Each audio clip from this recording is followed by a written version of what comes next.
The American criminal justice system currently holds 2.3 million people incarcerated. This number is nearly double that of the next leading countries.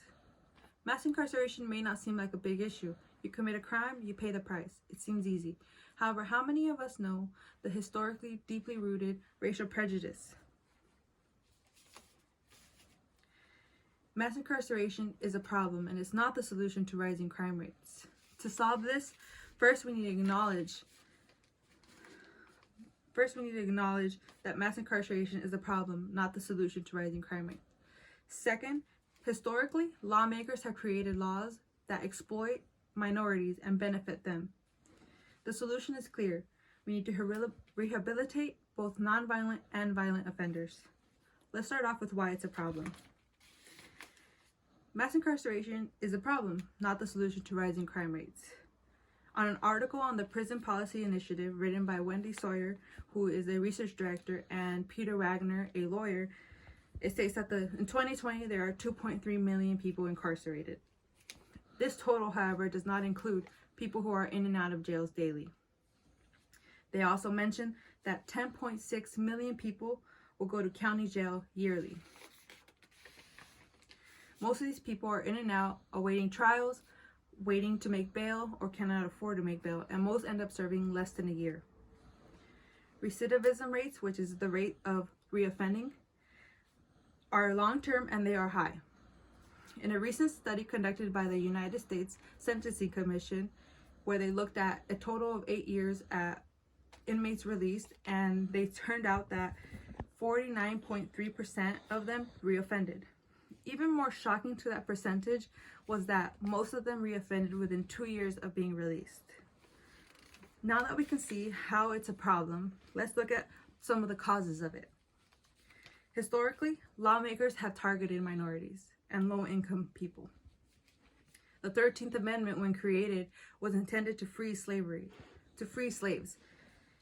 On the website ThoughtCo, designed by experts as a reference source, they write the 13th Amendment, which I'm going to read. Neither slavery nor involuntary servitude, except as a punishment for crime, whereof the party shall have been duly convicted, shall exist within the United States or any jurisdiction. And in case you missed it, it clearly states, except as a punishment for crime. This is a loophole that they created to keep people enslaved to a system. That may not be enough or current enough to tie to today's numbers. However, there are many programs that follow the same style. Taking, for example, the war on drugs or the war on crime. Since Reagan, each president, both Republican and Democratic, have tried to one-up these things. Taking, for example, Bill Clinton's mandatory sentencing, which he himself has admitted that caused more numbers to be incarcerated. On the American Civil Liberties Union website, an article by Udi Offer, a national political director, he states that the impact of the 1994 crime bill has rippled through time and has added to our growing incarceration numbers. Now that we can understand a little bit more about the historical impacts and the causes of it, let's look at some of the solutions.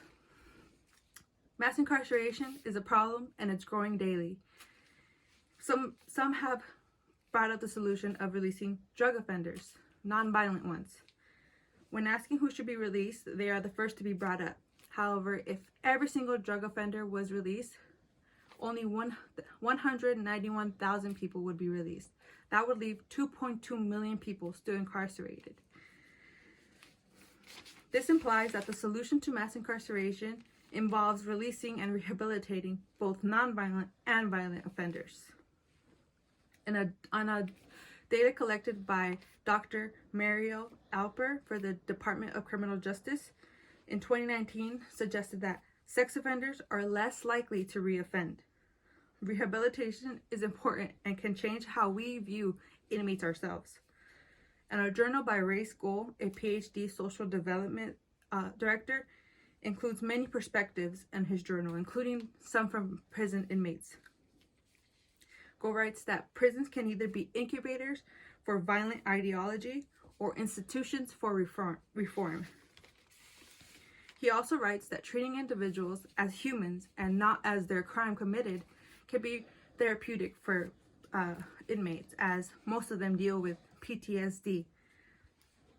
We know that society views inmates and makes quick judgments because they did commit a crime, and maybe it's rightfully.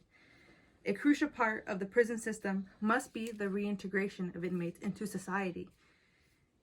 When we put up roadblocks such as, disqualifying them for jobs or taking away housing opportunities from them because of their record, we are just feeding into the system in a cycle that has to continue. So we discussed how mass incarceration is a problem. We've talked about some of the root causes, and we've also brought up some solutions. This is a growing problem, and it needs action in order to fix it. Most people won't be quick to vote on releasing nonviolent and violent offenders, besides the fact that the war on drugs and the war on crime were built on the public's need for safety. Not doing something is keeping in the same cycle. When we don't do anything about this, the problem grows and it gets out of control like it is today. Doing something about it, rehabilitating nonviolent and violent drug offenders, is the solution to mass incarceration.